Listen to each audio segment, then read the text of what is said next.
بسم اللہ الرحمن الرحیم۔ السلام علیکم، ویلکم مائی چینل سارا وائس۔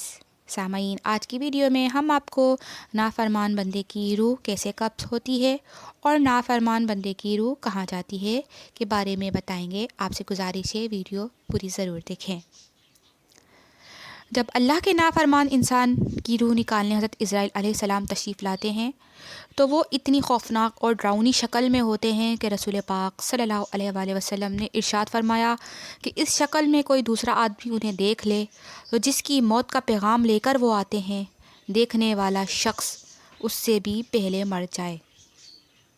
اتنی ڈراؤنی اور ہیبت ناک شکل میں کرخت اور گرجدار آواز میں آ کر فرماتے ہیں کہ اے خبیث اور پلید روح، اے ناپاک اور گندی روح، تیری بدقسمتی تجھ پر غالب رہی اور تو دنیا میں خبیث، پلید اور اللہ کے نافرمان جسم میں رہی۔ چل نکل، تیرے خدا نے تجھے بلایا ہے اور وہ تجھ سے بڑا ناراض ہے۔ سامعین، ذرا غور فرمائیے کہ دنیا کا کوئی معمولی سا صاحب اقتدار، صاحب اختیار کسی کو غصے سے یہ پیغام بھیج دے کہ جاؤ اسے پکڑ کر لاؤ، تو اس آدمی کی کیفیت کیا ہوتی ہے؟ وہ چاہتا ہے کہ بھاگ جائے یا چھپ جائے، لیکن اس کے ہاتھ نہ آئے، نہ جانے میرے ساتھ کیا سلوک کرے گا۔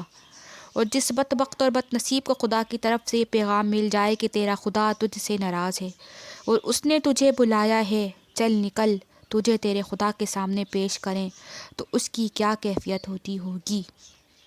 اگر وہ اس وقت کچھ نہیں کر سکتا، نہ کہیں بھاگ کر جا سکتا ہے اور نہ کہیں چھپ سکتا ہے، نہ کوئی سفارش چل سکتی ہے اور نہ ہی بچ نکلنے کا کوئی طریقہ کارگر ثابت ہو سکتا ہے۔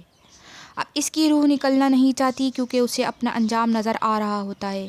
اسے پیغام اس قسم کے مل رہے ہوتے ہیں جن سے یہ سمجھ جاتا ہے کہ اب میری درگت بننے والی ہے، مگر روح کو آخر نکلنا ہے اور اسے نکالا جاتا ہے۔ نبی اکرم صلی اللہ علیہ وآلہ وسلم نے ایسے شخص کی روح کے نکلنے کا منظر اور اس کے نکلنے کی کیفیت بیان کرتے ہوئے یہ مثال دی کہ کسی خاردار جھاڑی میں جب کوئی کپڑا الجھا دیا جائے کہ اچھی طرح کانٹے اس میں چبھ جائیں اور پیوست ہو جائیں، پھر ایک کنارہ پکڑ کر زور سے کھینچا جائے تو کپڑا تار تار ہو جائے گا، کانٹوں میں الجھ کر رہ جائے گا، کھینچنے والے شخص کو سوائے ایک کنارے کے ہاتھ میں کچھ نہ آئے گا۔ اس طرح خبیث انسان کے جسم سے اس کی روح کو کھینچ کر زبردستی نکالا جاتا ہے، جس سے اس کا جوڑ جوڑ دکھ جاتا ہے اور اس کی ایک ایک رگ میں ہلچل مچ جاتی ہے۔ روح کو نکال کر ان فرشتوں کے سپرد کر دیا جاتا ہے جو بدبودار جہنم کا لباس لیے کھڑے ہوتے ہیں۔ وہ اسے معطفاً لباس میں لپیٹ کر آسمان کی طرف سفر شروع کر دیتے ہیں۔ اس کی بدبو دور دور تک پھیل جاتی ہے۔ اس کی بدبو محسوس کر کر دوسرے فرشتے پوچھتے ہیں کہ من ھذا الخبیث، یہ کون خبیث ہے جس کی بدبو اتنی دور دور تک آ رہی ہے؟ اب یہ چاہے دنیا میں کتنے ہی بڑے منصب پر فائز کیوں نہ رہا ہو، اللہ اور اس کے فرشتوں کے ہاں اس کی یہی قدر و قیمت ہے۔ وہ ان فرشتوں کو بتاتے ہیں کہ یہ فلاں خبیث ہے، فلاں کا بیٹا ہے، فلاں علاقے کا رہنے والا ہے۔ وہ اس پر لعنت بھیجتے ہیں کہ دنیاوی زندگی ہوئی ضائع کر کے آیا ہے۔ فرشتے اسے لے جا کر پہلے آسمان کے دروازے پر دستک دیتے ہیں، لیکن دروازہ کھولنے کی اجازت نہیں ملتی۔ قرآن حکیم میں اللہ تعالیٰ نے ارشاد فرمایا کہ ایسے بدبختوں کے لیے آسمان کے دروازے نہیں کھولے جائیں گے اور نہ ہی جنت میں داخل ہو سکیں گے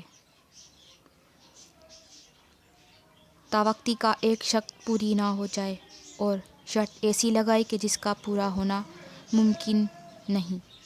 سورۃ الاعراف کی آیت 40 میں اللہ پاک ارشاد فرماتا ہے کہ جب تلک سوئی کے سوراخ میں سے اونٹ نہیں گزر جاتا، نہ تو سوئی کے سوراخ میں سے اونٹ گزرے گا اور نہ یہ جنت میں داخل ہوگا۔